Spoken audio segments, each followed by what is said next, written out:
In the remaining chapters of this part 4, we will consider a number of case studies of various types.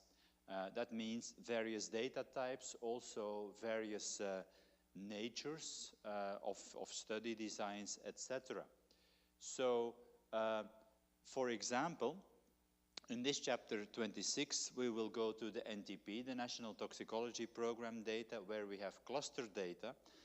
We will formulate the research question and then actually relatively swiftly go over a number of methods that we have been discussed, some of which were illustrated on the toenail data set, but some of which were not really illustrated yet.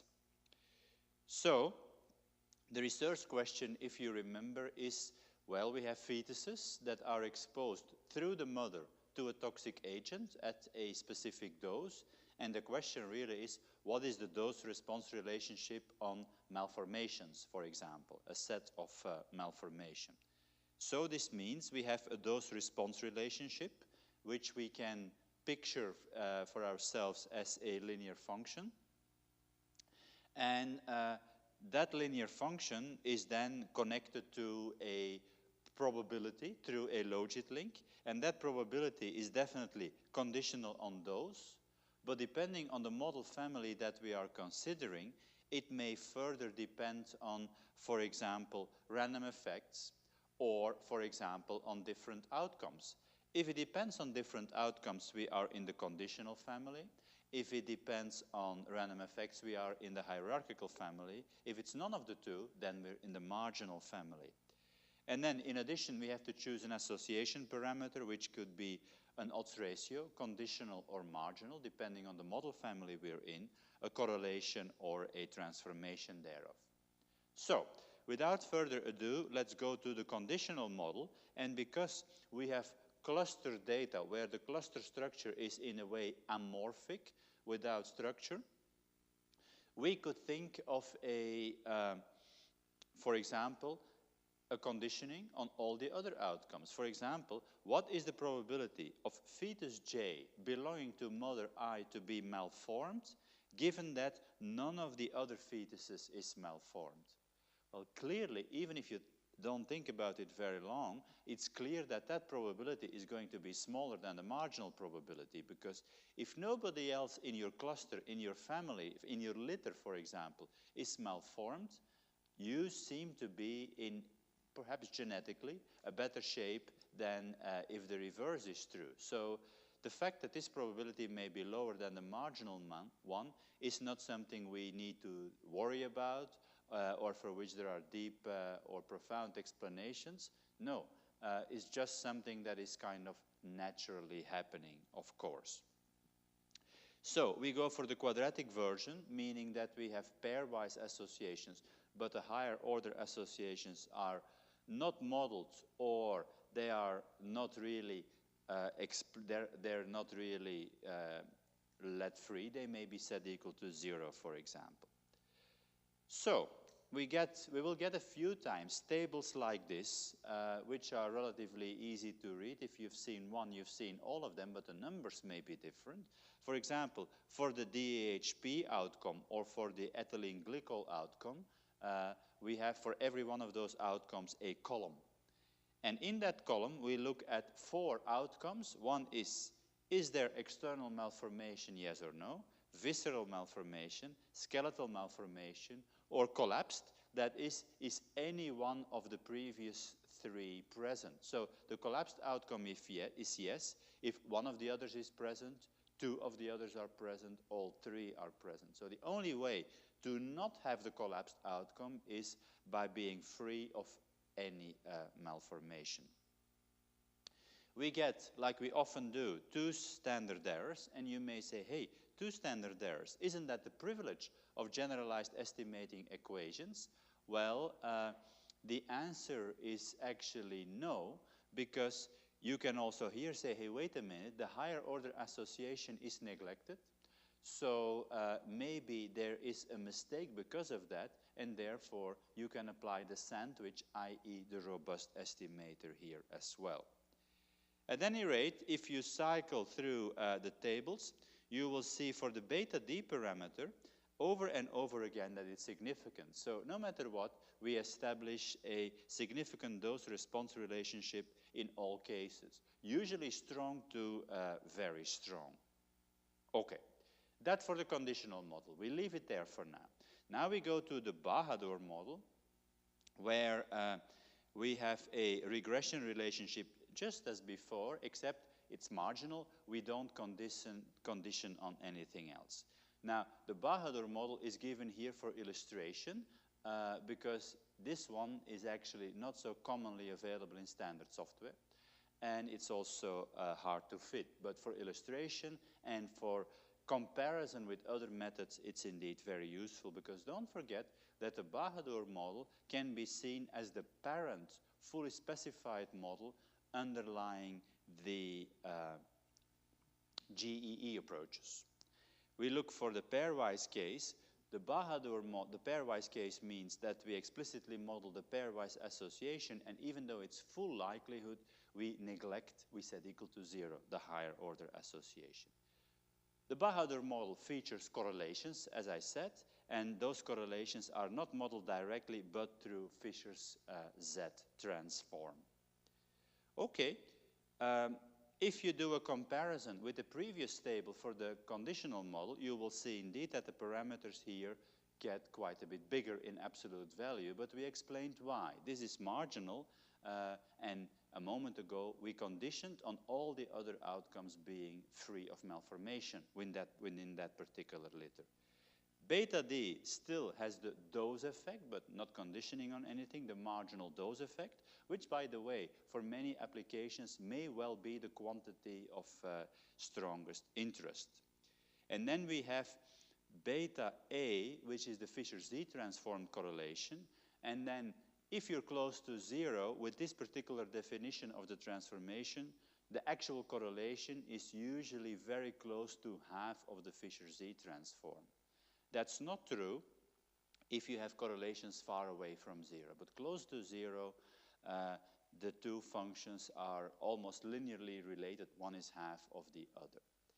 Okay, so we see a weak but significant correlation in many cases. Good, then we go to GE1, which is the same model interpretation as Bahadur, except that the pairwise association, so the working correlation, is indeed entered through working assumptions only. And we choose two sets, independence and exchangeable. I couldn't think of anything else that is actually coherent with the design. We know it doesn't matter so much what working correlation structure you choose, but it would be very hard to even think of a structure like AR1 being meaningful in this case, because every pair of litter mates is truly exchangeable. There is no natural ordering, so any correlation structure that starts from the concept of ordering is not really relevant here. Okay, so the first table is the independence working assumptions table. You will see that correlations here are a bit larger than what we saw before, and these correlations need to be transformed first. The correlation parameter is coming next, of course, in the exchangeable case. The phi parameter we have here is the over-dispersion parameter, and this one seems to be close to 1, except in a few cases where we shouldn't worry so much about it. GEE comes with 3 versions. There is the standard GE, there is parenthesis GE, and there is the linearization-based version. Remember that standard GE, Liang and Ziegler 1986, can be fitted with proc GEE or proc GenMod. The linearization-based version, that follows through proc Glimix, where you use the random underscore residual underscore, because it's then the marginal version, and for Prentice there is no standard software. It's very clear that not only are the results for the fixed effects very similar to the Bahadur case, they're also extremely similar one to the other. So here we see that whichever GE model we choose, even more strongly than with the toenail data set, it doesn't matter. We get the same result.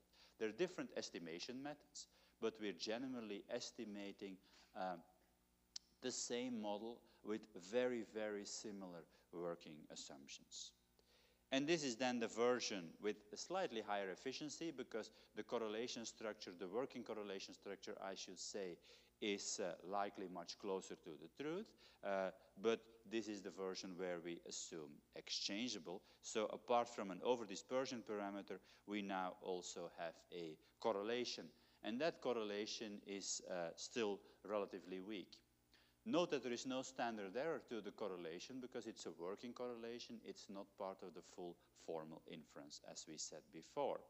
And then, without using standard software, so this is user-defined as a way of illustration, we now go to GEE2, where the correlation becomes, the pairwise correlation, becomes a full part of the inferences, one.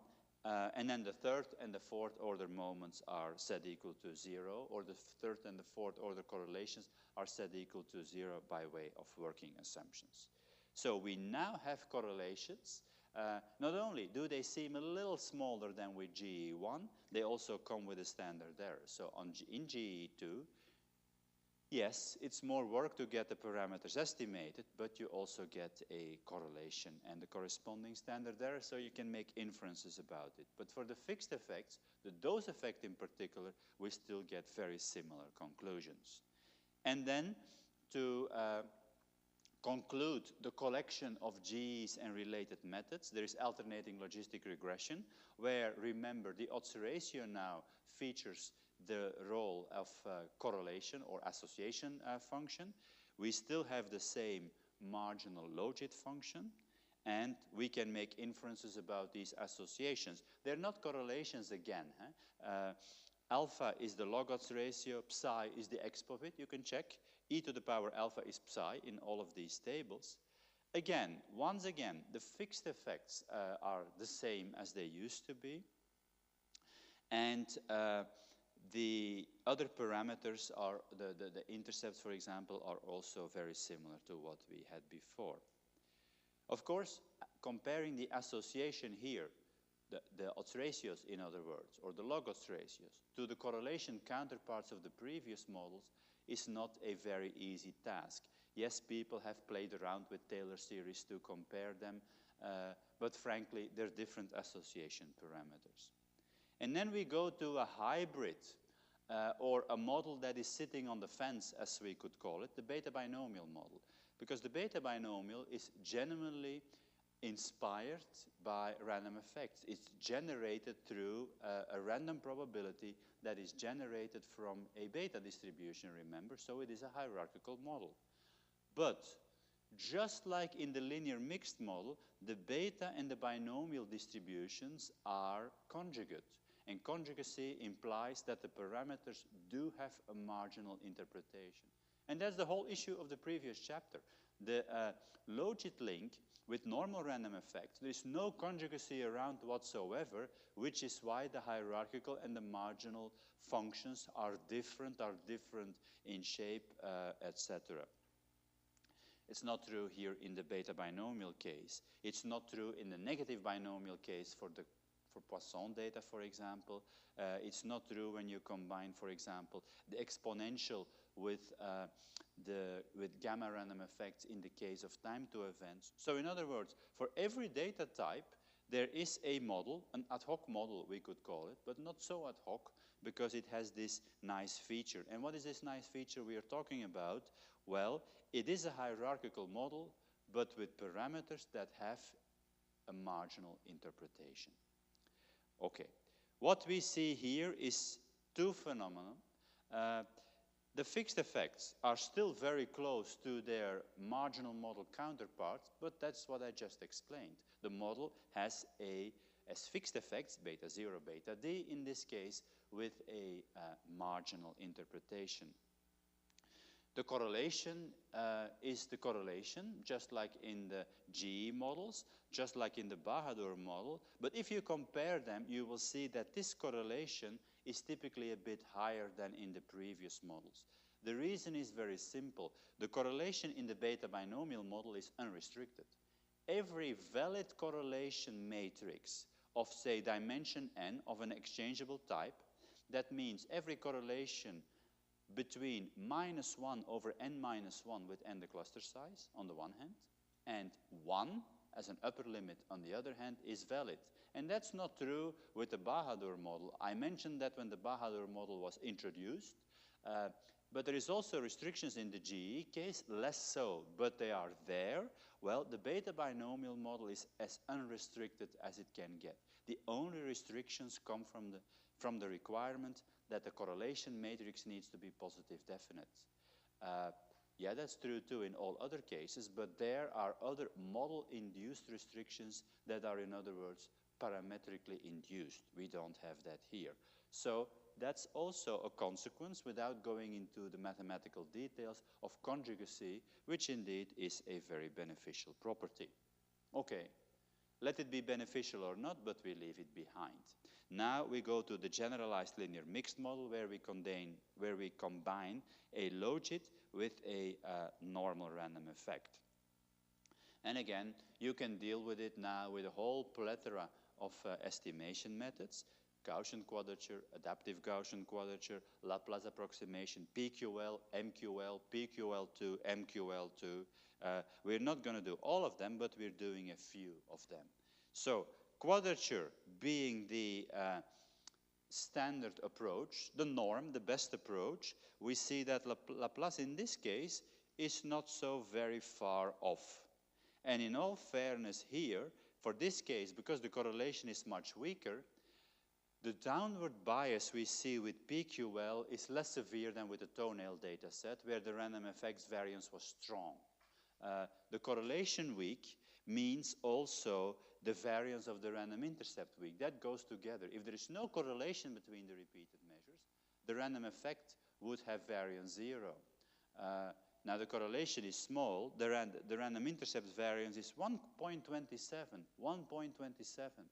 It was 16 in the toenail data set. Now that's a world apart, and therefore PQL is downward biased only a little bit.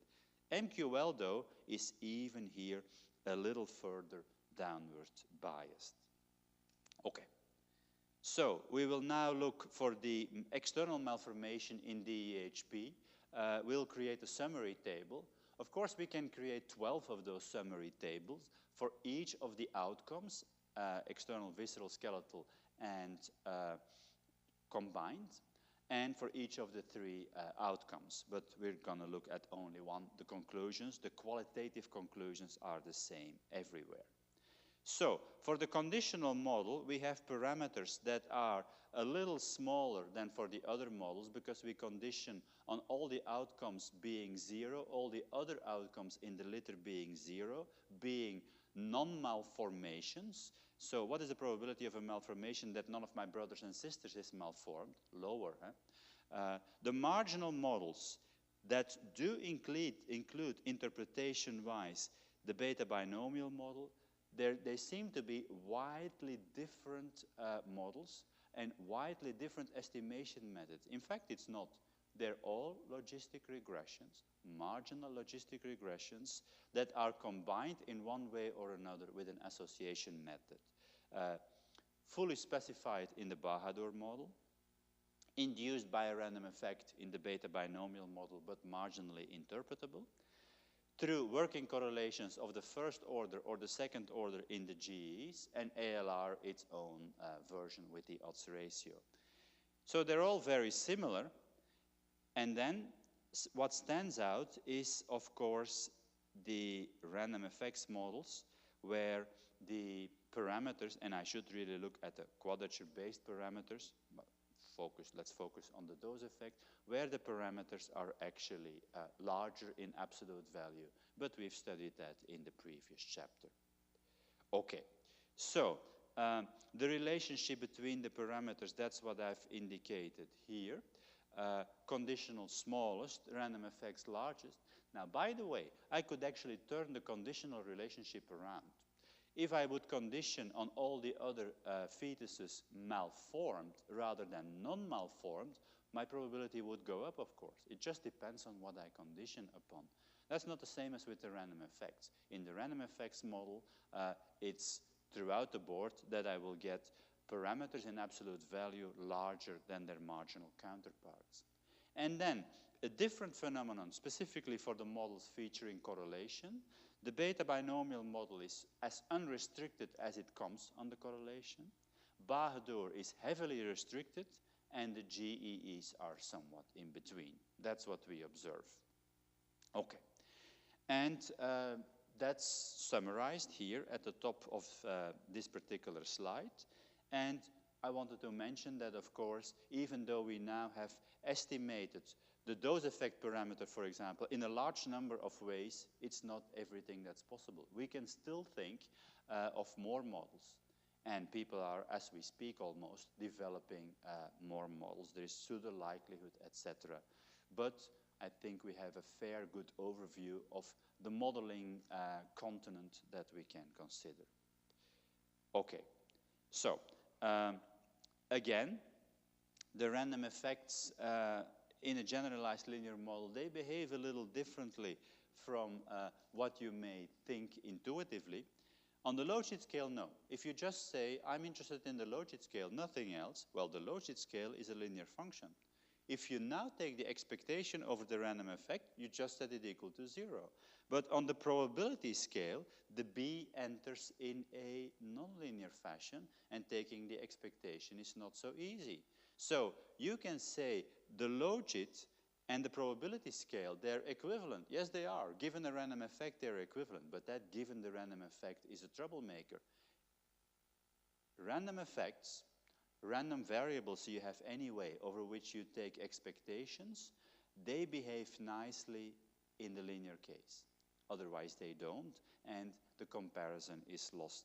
So, for example, if you take the mean of the average over the litters, in the linear case, so on the Logit scale, or the mean of the predicted value over the litters, in SAS you can use pred M and pred for the predicted means and the predicted values, you get the same value. But that's not the case because mean and median is not the same if something is skew or nonlinear. That's what we see happening here again. And that brings me to the end of chapter 26.